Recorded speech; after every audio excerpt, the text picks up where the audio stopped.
ముందుగా దిశ పేపర్ చూసుకున్నట్లయితే రూపాయలు కోటి డ్రగ్స్ పట్టివేత ముంబై నుంచి హైదరాబాద్కు సరఫరా న్యూ ఇయర్ వేడుకల కోసం పటాన్ చెరువు పిఎస్ పరిధిలో పట్టివేత 2 అరెస్ట్ వివరాలు వెల్లడించిన ఎస్పీ రూపేష్ పటాన్ చెరువు పోలీస్ స్టేషన్ పరిధిలో రూపాయలు కోటి విలువైన డ్రగ్స్ను పోలీసులు పట్టుకున్నారు. ముందస్తు సమాచారం అందడంతో తనిఖీలు నిర్వహించారు. 2 వ్యక్తులు అనుమానాస్పదంగా కనిపించడంతో వారిని తనిఖీ చేసి కిలో నిషేధిత ఎండిఏను స్వాధీనం చేసుకున్నారు. వివరాలను ఎస్పీ రూపేష్ మీడియాకు వెల్లడించారు. న్యూ ఇయర్ వేడుకలు వస్తున్నాయి. మొత్తం న్యూ ఇయర్ అంటే ఇదో పెద్ద ఫ్యాషన్ అయిపోయింది. మందు విందు చిందు యువత మొత్తం ఆ నైట్ మొత్తం న్యూ ఇయర్ పేరు చెప్పి అడ్డమైన తాగుడు తిరుగుడు. సో ఇప్పటి నుంచే పోలీసులు ఆ వేట మొదలుపెట్టిరు.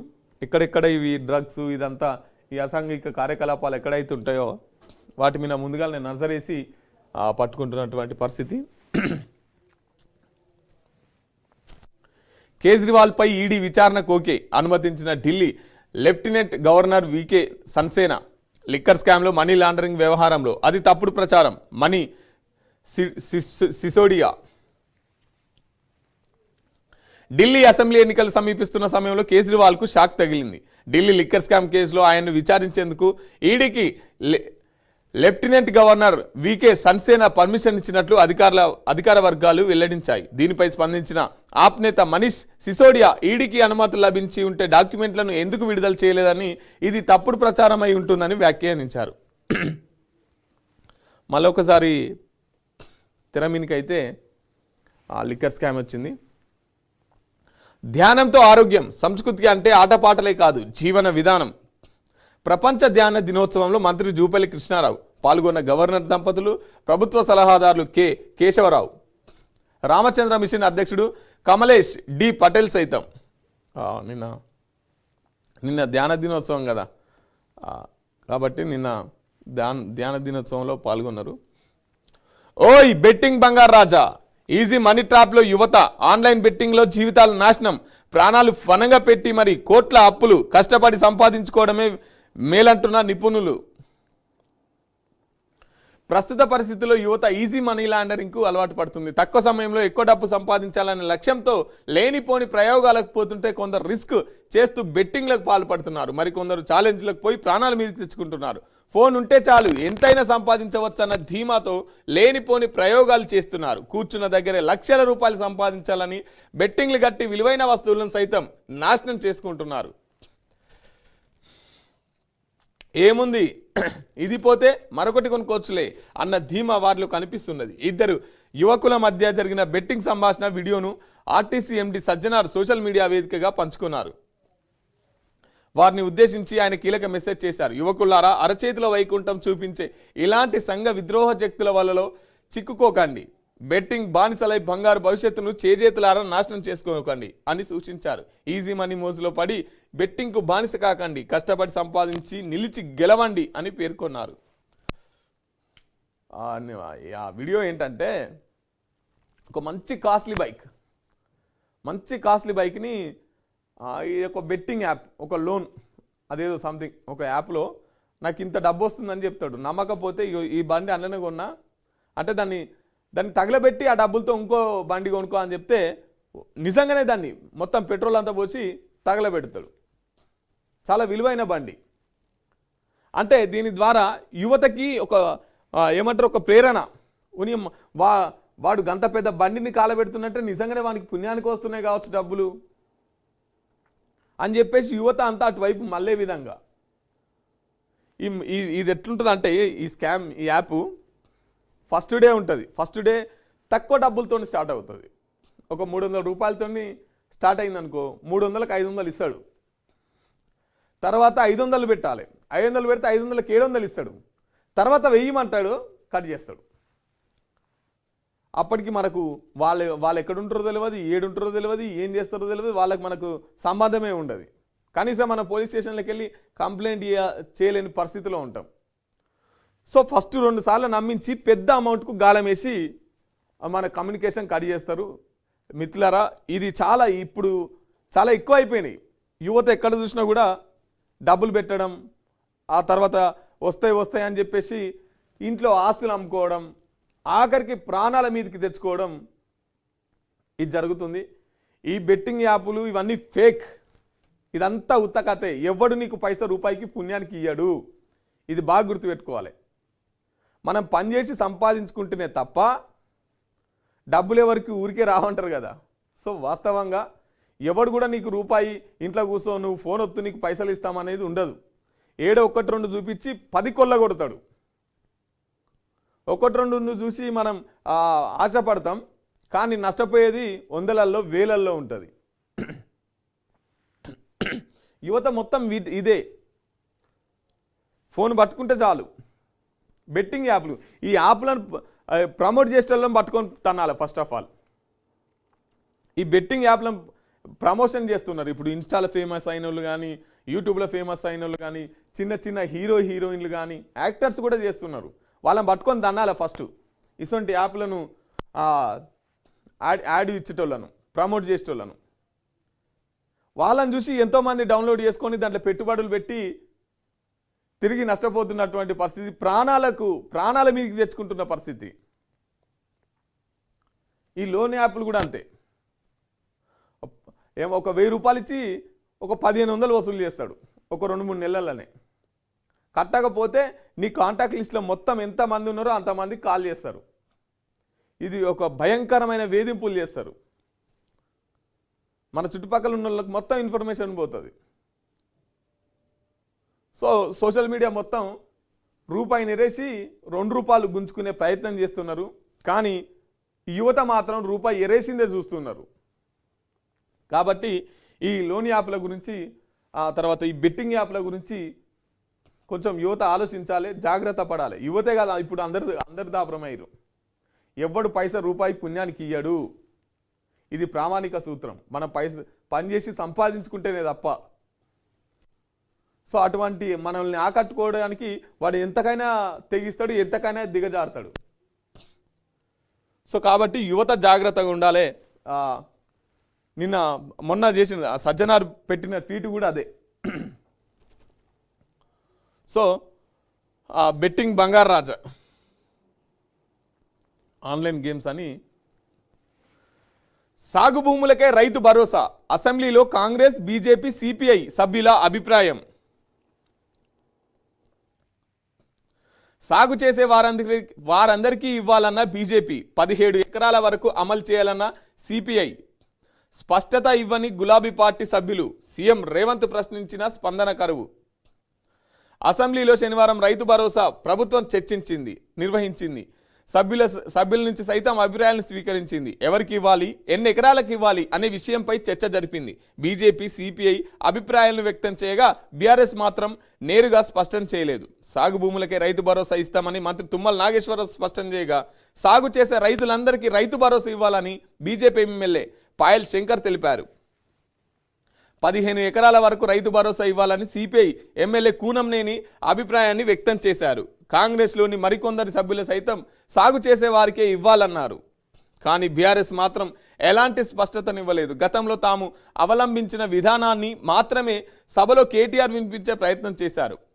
దీంతో స్పష్టమైన అభిప్రాయాన్ని తెలపాలంటూ మంత్రి సీతక్క కేటీఆర్ను నిలదీశారు. అయినా కేటీఆర్ క్లారిటీ ఇవ్వలేదు. ముఖ్యమంత్రి రేవంత్ రెడ్డి సైతం ఇదే విధంగా ప్రశ్నించారు. గుట్టలు, చెట్టులు, పుట్టలు, రాళ్లు, రప్పలు, రోడ్లకు, వెంచర్లకు సైతం ఇవ్వాలా అంటూ ప్రశ్నించారు. అయినా ప్రధాన ప్రతిపక్షం నుంచి సమాధానం రాలేదు. సంక్రాంతి నుంచి రైతు భరోసా, పంట బీమాను పునరుద్ధరిస్తాం, రైతు బంధు పేరుతో 21,000 కోట్లు పక్కదారి, మంత్రి తుమ్మల. సో గత ప్రభుత్వం 10,000 ఇస్తే ఈ రైతు బంధు కింద కాంగ్రెస్ ఎలక్షన్లోకి వచ్చినప్పుడు వీళ్ళు మేనిఫెస్టోలో 15,000 ఇస్తాం రైతు భరోసా కింద, అదే రైతు బంధు. వాళ్ళు గత సర్కారు 10,000 అంటే వీళ్ళు 15,000. వచ్చేసారి డిసెంబర్ 7 దాటిందంటే డిసెంబర్ 9 తర్వాత వచ్చేసారి రైతు భరోసా పడ్డప్పుడు 7,000 రూపాయలు వస్తాయని చెప్పేసి రేవంత్ రెడ్డి మాటిచ్చిండు. దానికి సంబంధించి అయితే గతంలో ఏమైందంటే చెట్లకు, పుట్టలకు, రాళ్లకు, రప్పలకు, రోడ్లకు, గుట్టలకు ఇవన్నిటికీ రైతు బంధు, రైతు భరోసా పడ్డది. దీని ద్వారా ఎవరు లబ్ధి పొందిరంటే 100 ఎకరాలు ఉన్న వాళ్ళకు ప్రభుత్వ సొమ్ము అప్పనంగా అటు ఆ పంట మీద బెనిఫిట్, ఇటు సర్కారు నుంచి బెనిఫిట్ పొందిన పరిస్థితి. ఆ గతంలో మల్లారెడ్డి చెప్పిండు నాకు ఇన్ని లక్షల రైతు బంధు వస్తుందని చెప్పేసి. సో అటువంటి వాస్తవంగా అటువంటి వాళ్ళకి అవసరమా? ఎవరికి రైతు బంధు, రైతు సహాయం అంటే దేనికోసం? రైతు విత్తనాలు కొనలేని పరిస్థితిలో ఉన్నప్పుడు, రైతు పంట కూలి వాళ్లకు డబ్బులు ఇవ్వలేని పరిస్థితిలో ఉన్నప్పుడు, ఎరువులకు డబ్బులు లేనప్పుడు ఈ రైతు భరోసా రైతు సహాయంగా ఉపయోగపడుతుంది. ఇటువంటి కోటాను కోటీశ్వర్లకు కూడా మనం సర్కార్ సొమ్మునంతా దారదత్తం చేస్తూ రైతులకు భరోసా, రైతు బంధు అంటే ఎంతవరకు కరెక్ట్ ఇది? సో దీని మీద అయితే మొత్తం మీద బీఆర్ఎస్ పార్టీ వాళ్ళు స్పష్టతనివ్వలేదు. వాళ్ళు ఇంకో పరోక్షంగా ఏం మాట్లాడిరంటే మేము ఇంతకుముందుకైతే ఎట్లా చేసినామో అట్లనే చేయాలి అని చెప్పేసి మాట్లాడినటువంటి పరిస్థితి. వాస్తవంగా ఇక్కడ ఈ రైతు భరోసా ఇవ్వాలనుకున్నప్పుడు రైతులకు సహాయపడే విధంగా ఉండాలి. రైతులు కనీసం డబ్బులు లేని వ్యవసాయాన్ని నమ్ముకొని నష్టపోతున్న వారికి ఈ రైతు సహాయం ఉండాలి. రైతు పేరు చెప్పి 100 ఎకరాలు కొలగొట్టేటోళ్లకు ఈ సరే పంట చేసేటోళ్ళకే కాకుండా ఖాళీ వెంచర్లకు, రియల్ ఎస్టేట్ ఫ్లాట్లకు, ప్లాట్లకు కూడా ఈ రైతు బంధు, రైతు భరోసా గుట్టలకు, చెట్లకు, పుట్టలకు భూమి రికార్డులు ఉందా కథమే అలకు డబ్బులు పోయినటువంటి పరిస్థితి. దీని ద్వారా ఏమవుతుందంటే ఎవరైతే లబ్ధిదారులు ఉంటారో వారికి చేరకుండా ఎక్కువ మొత్తాన్ని అధిక సంపన్నులకు చేరుతున్నటువంటి పరిస్థితి. సో దీని మీద అయితే బీఆర్ఎస్ క్లారిటీ ఇవ్వలేదు. మరి వీళ్ళు 15 ఎకరాల లోపే అమలు చేయాలన్న సిపిఐ, ఇంకా మరి వీళ్ళు ఎంతవరకు చేస్తారనేది కూడా క్లారిటీ లేదు. మొత్తం మీద అయితే సంక్రాంతి నుంచి రైతు భరోసా వస్తుంది. 2 అంటే ఇంతకుముందుకు 1 సంవత్సరం అయిపోతుంది. సంవత్సరం అంటే 2 పంటలకి 15,000 రైతులకు బాకీ ఉన్నటువంటి పరిస్థితి. వీళ్ళు మరి ఆ 15,000 కలుపుకొని మిగతా ఈ మొత్తం కలిపేస్తారా, లేకపోతే ఈ సంవత్సరం నుంచి ఫ్రెష్గా స్టార్ట్ చేస్తారా, అది కూడా స్పష్టత లేదు. ఇది రైతు భరోసా గురించి నిన్న అసెంబ్లీలో జరిగినటువంటి విషయం.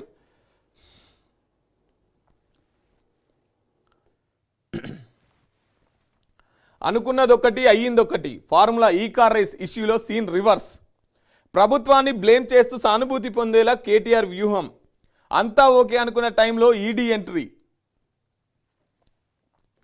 ఒక్కసారిగా కంగుతిన్న బీఆర్ఎస్ కేసుతో వర్కింగ్ ప్రెసిడెంట్ ఇమేజ్ డ్యామేజ్.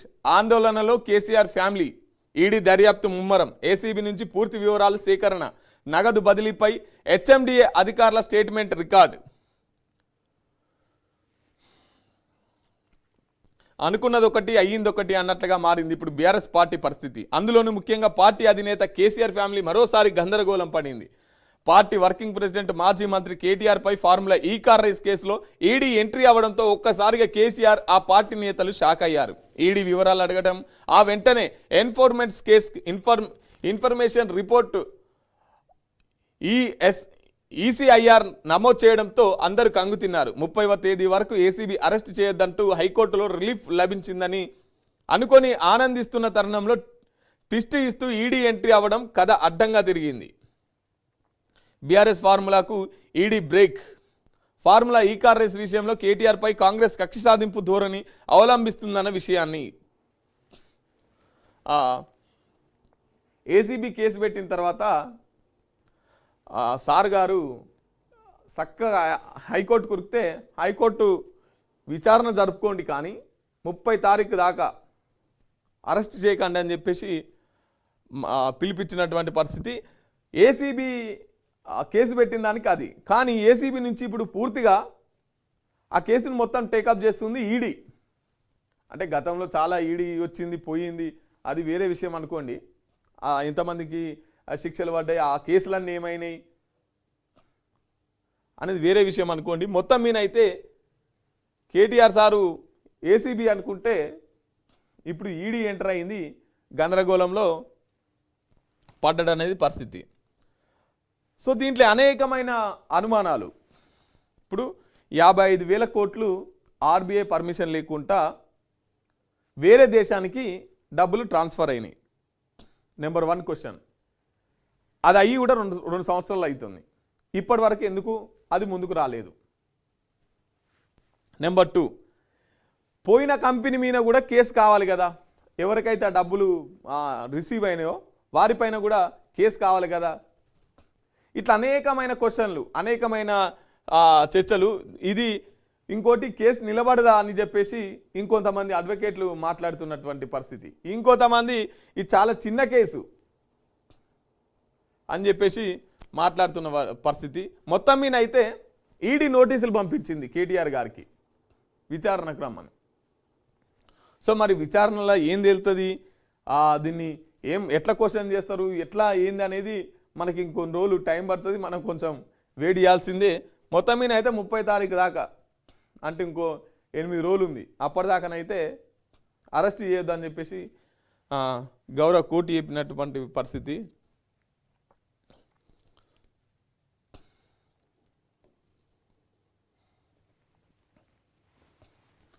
రెండు 2025 చివరి నాటికి టీబీ నిర్మూలనే లక్ష్యం. అందుకు స్పెషల్ డ్రైవ్. 9 జిల్లాల్లో 100 రోజుల పాటు నిర్వహణ. 25 మొబైల్ టెస్టింగ్ ల్యాబ్లు. సెంట్రల్ మీడియా కాన్ఫరెన్స్లో హెల్త్ మినిస్టర్ దామోదర. 2025 చివరి నాటికి టీబీని నిర్మూలించడమే లక్ష్యంగా పెట్టుకున్న మంత్రి దామోదర్ రాజనరసింహ తెలిపారు. టీబీ ముక్త్ భారత్ అభియాన్పై కేంద్ర ఆరోగ్య శాఖ మంత్రి జగత్ ప్రకాష్ నడ్డా శనివారం నిర్వహించిన వీడియో కాన్ఫరెన్స్లో ఆయన పాల్గొన్నారు. 9 జిల్లాలో టీబీ రిస్క్ ఉన్న ప్రజల్ని గుర్తించి టెస్టులు చేసేందుకు 26 మొబైల్ టెస్టింగ్ వాహనాలను ఏర్పాటు చేశామని వివరించారు. టీబీ నిర్మూలనే లక్ష్యం అంట. 2025 అంటే చివరి ఇంకో ఏడాదిలో మొత్తం టీబీని నివారించేందుకు వాళ్ళ లక్ష్యం పెట్టుకున్నారంట. మొత్తం దానికి సంబంధించి టెస్టులను వాళ్ళని గుర్తించేందుకు 26 మొబైల్ టెస్టింగ్ వాహనాలను ఏర్పాటు చేసుకున్నారంట. కాళేశ్వరం కమిషన్ గడువు మరో 2 నెలలు పెంపు. ఇక ఇది పెంపు పెంపు పెంపు అనుకునేసరికి పోకుండా పోయేసరికి మీ సర్కారు కూడా దిగిపోతుంది కావచ్చు. కానీ ఆ పంచాయతీ అయితే లేదు.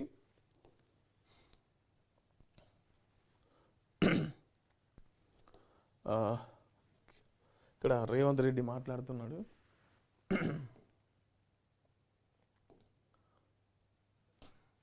కేసీఆర్ను రాళ్లతో కొట్టి చంపేవాళ్ళు.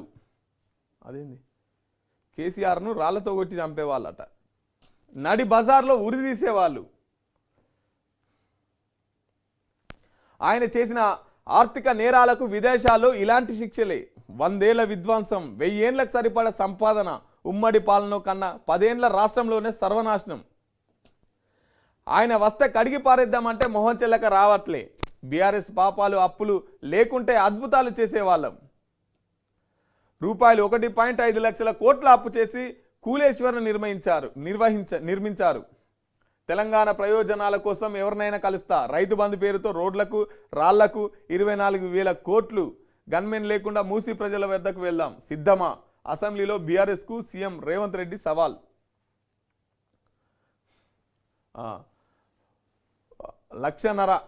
లక్షన్నర కోట్లు పెట్టి కాళేశ్వరం కట్టిరని చెప్పేసి ఆ బీఆర్ఎస్ వాళ్ళు 100 ఏళ్ల సంపాదన వాళ్ళు పోగేసుకున్నారు. 100 ఏళ్లకు ఆర్థిక నేరం, 100 ఏళ్ల ఆర్థిక నేరం, 1000 ఏళ్ల సరిపడా సంపాదన. రాష్ట్రాన్ని అప్పుల కుప్పగా మార్చిరు అని చెప్పేసి రేవంత్ రెడ్డి ముఖ్యమంత్రి గారు మాట్లాడుతున్నటువంటి ముచ్చట. ప్రపంచంలో గొప్ప గొప్ప బ్యాంకులు కొన్ని ప్రాజెక్టుల నుంచి 2-4% మిత్తితో అప్పులు ఇస్తున్నాయి. గత ప్రభుత్వం 11.5% వడ్డీతో అప్పులు తేవడం వల్ల ప్రస్తుతం వేలాది కోట్లు మిత్తికే పోతున్నాయి. ఇంత ఆర్థిక నేరం ఇతర దేశాల్లో పాల్పడితే ఉరి తీసేటోళ్ళు. దుబాయ్ లాంటి దేశాల్లో బజార్లను నిలబెట్టి రాళ్లతో కొట్టి చంపేవాళ్ళు. ఇంత వడ్డీకి అప్పులు తెచ్చిన వాళ్ళు దేశంలో ఎవరు లేరు. అయ్యగారి సంపాదన అంతా అమ్మగారి బొట్టు బిల్లలకే సరిపోయినట్టు మన రాష్ట్ర ఖజానా మొత్తం గత సర్కారు చేసిన అప్పులకే సగం ఎక్కువగా వెళ్ళిపోతుంది. ఇక ఏమన్నా సగం అరకూర ఉంటే దాంతో మనం తిని బతకాలి. ఇక గంత అద్భుతాలు నిర్మించిండు కేసీఆర్.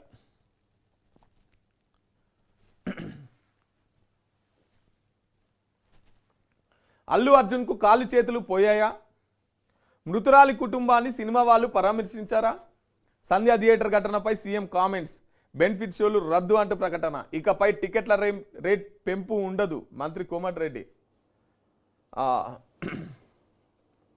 నిన్న అక్బరుద్దీన్ అసలు ఆ థియేటర్ దగ్గర ఏమైందని చెప్పమన్నప్పుడు మొత్తం అక్కడ జరిగిన పరిస్థితి కుల్లా మాట్లాడిండ్రు.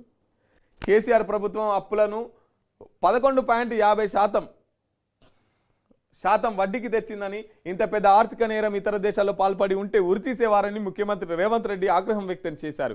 అప్పులకు వేలాది కోట్లు మిత్తికే కట్టాల్సి వస్తుందని అన్నారు.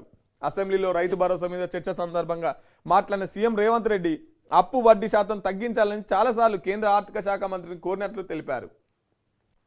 కొంత శాతం తగ్గించిన సంక్షేమ పథకాలు అమలు చేయొచ్చని చెప్పారు. 10 ఏళ్లలో ఫామ్ హౌస్లో ప్రగతి భవన్లో పార్టీ ఆఫీసులు కట్టుకున్నారని, అమ్మాయిలు పిల్లల కోసం రెసిడెన్షియల్ స్కూల్స్ కట్టారా అని ప్రశ్నించారు. టీవీలు పేపర్లు పెట్టుకున్నారు, వేల కోట్ల వ్యాపారాలు చేసుకున్నారు, కానీ పేద పిల్లలని గురించి ఆలోచించారా అని ఆగ్రహం వ్యక్తం చేశారు. మాట తప్పని మడవ తిప్పని పార్టీ కాంగ్రెస్ పార్టీ అని సీఎం రేవంత్ అన్నారు. తెలంగాణ రాష్ట్ర ఏర్పాటుపై హామీ ఇచ్చిన నెరవేర్చని కృతజ్ఞత లేదని, మనుషుల నుంచి ఏమీ ఆశించమని కేసీఆర్ కుటుంబాన్ని ఉద్దేశించి వ్యాఖ్యానించారు. ఏపీలో పార్టీ చచ్చిపోయిన, కేంద్రంలో అధికారం. మొత్తం మీద అయితే వాళ్ళ అప్పుల మిత్తిలకు సరిపోతలేదు. కనీసం ఏమైనా రెసిడెన్షియల్ స్కూల్స్ కట్టిర్రా? వాళ్ళు అయితే మంచిగా పేపర్లు పెట్టుకున్నారు, టీవీలు పెట్టుకున్నారు. సస్పెన్స్లు లేవు, యాక్షన్లు లేవు. ప్రజాస్వామ్యయుతంగా అసెంబ్లీ సమావేశాలు. స్పీకర్పై కాగితాలు విసిరేసిన సైలెంట్ సభ్యులు, రూల్స్ అతిక్రమించిన సభాపతి కూల్. సీఎం రేవంత్ స్పీచ్పై ప్రశంసలు. అసెంబ్లీ సమావేశాలు నిరవధికంగా వాయిదా. 7 రోజులు 8 బిల్లులు పాస్. జూపల్లి వర్సెస్ కేటీఆర్. పాలమూరును అభివృద్ధి చేశామన్న మాజీ మంత్రి, నిరూపిస్తే రాజీనామా చేస్తారా? మంత్రి సవాల్. Jupally versus KTR. పాలమూరు గురించి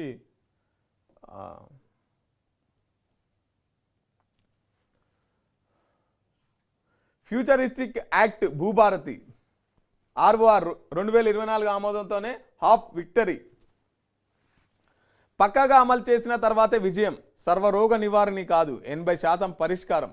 పేద రైతుకు ఉచిత న్యాయ సాయం గొప్ప విషయం. సీఎం రేవంత్, మంత్రి పొంగులేటి, కోదండరెడ్డి స్ఫూర్తి. స్టూడెంట్గానే చట్టాలు తయారు చేసిన అనుభవం నాకుంది. దిశ ప్రత్యేక ఇంటర్వ్యూలో రెవెన్యూ ఎక్స్పర్ట్ ఎం సునీల్ కుమార్. భూభారతి అనేది ఫ్యూచరిస్టిక్ యాక్ట్. భవిష్యత్తును దృష్టిలో పెట్టుకొని చట్టాన్ని రూపొందించాం. అందుకే భూధార్ మ్యాప్, సర్వే వంటి అంశాలు తెచ్చాం. అయితే ఇది సర్వరోగ నివారణి అని నేను అనడం లేదు, కానీ దాదాపు 80% సమస్యలు దీని ద్వారా పరిష్కరించవచ్చు. ఈ చట్టం తయారీలో సీఎం రేవంత్ రెడ్డి కమిట్మెంట్ ఉన్నది. ప్రజలకు మేలు కలిగించాలన్న ఆయన తపనే ఇక్కడి దాకా తీసుకొచ్చింది. అన్ని రకాలుగా సహకరించారు. చట్టం రూపకల్పనలో CCL Naveen Mittal, CCLA assistant కార్యదర్శి వి లచ్చిరెడ్డి భాగస్వామ్యం ఉన్నది. కోదండరెడ్డి లేకపోతే ఇక్కడి దాకా వచ్చేది కాదు అని రెవెన్యూ చట్టాల గురించి నిపుణులు, రైతు వ్యవసాయ సంక్షేమ కమిషన్ సభ్యుడు ఎం సునీల్ కుమార్ అన్నారు. దిశ స్పెషల్ ఇంటర్వ్యూ పలు ఆసక్తికర విషయాలు వెల్లడించారు. మీడియాతో మాట్లాడుతున్న అల్లు అర్జున్, నా క్యారెక్టర్ను తక్కువ చేసే ప్రయత్నం. 22 ఏళ్ల గౌరవాన్ని ఒక్క రాత్రే పోగొట్టారు. సంధ్యా థియేటర్ ఘటన దురదృష్టకరం. ఎలాంటి ర్యాలీ తీయలేదు, అన్ని నిరాధారాలే, అన్ని ఆరోపణలే. లీగల్ టీం వద్దని చెప్పడంతోనే ఆసుపత్రికి వెళ్ళలేదు అల్లు అర్జున్. మా అసెంబ్లీలో ముఖ్యమంత్రి మాట్లాడిన దానికి స్పందించిండు నిన్న. పన్ను మినహాయింపు ప్రతిపాదనలకే హెల్త్ ఇన్సూరెన్స్ విషయంలో నిర్ణయం వాయిదా. సెకండ్ హ్యాండ్ ఈవీల అమ్మకాలపై జీఎస్టీ 18% పెంపు. బ్యాంకు జరిమానాలపై జీఎస్టీ రద్దు. 55 జీఎస్టీ సమావేశంలో డెసిషన్స్. డెలివరీ సేవల పన్ను రేటుపై కమిటీ ఏర్పాటు చేయండి. ఏవియన్స్,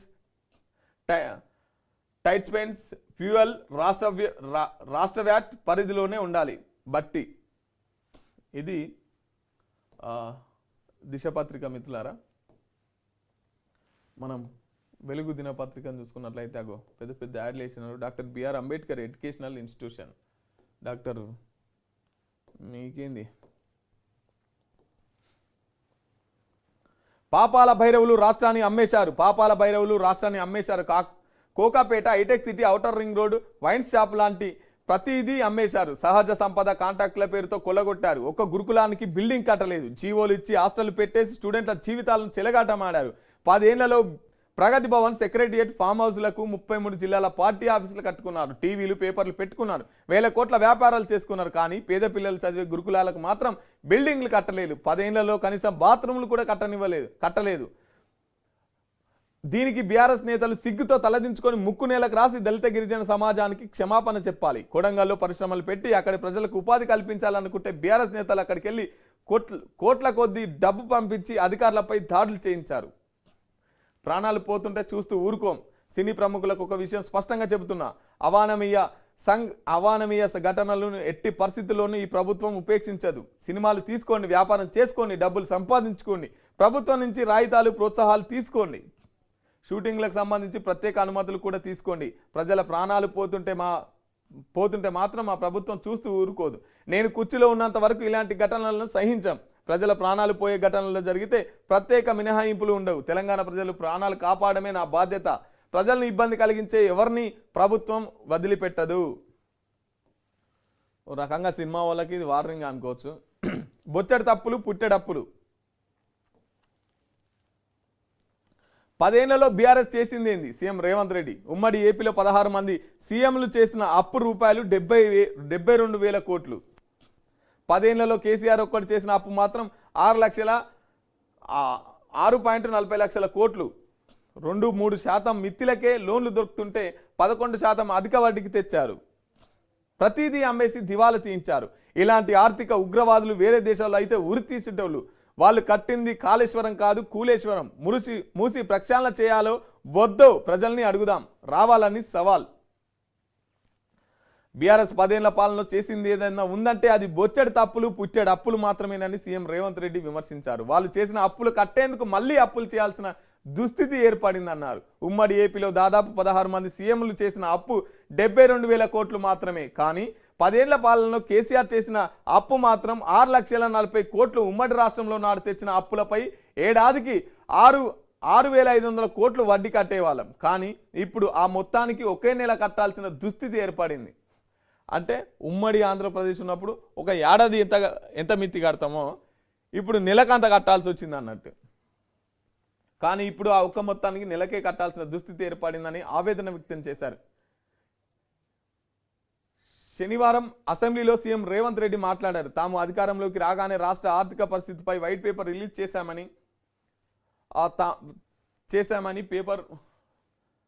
చేశామని వైట్ పేపర్లో మార్కెట్ అప్పులు 3,89,673 కోట్ల కార్పొరేషన్ గ్యారెంటీలు మా ప్రభుత్వమే చెల్లించిందని చెప్పారు. సో నిన్న కేసీఆర్ చేసిన అప్పులు మొత్తం లెక్కగట్టి ఆ అసెంబ్లీలో చెప్పినటువంటి పరిస్థితి. అట్లాగే రైతు బంధు గురించి కూడా చర్చ జరిగినటువంటి పరిస్థితి.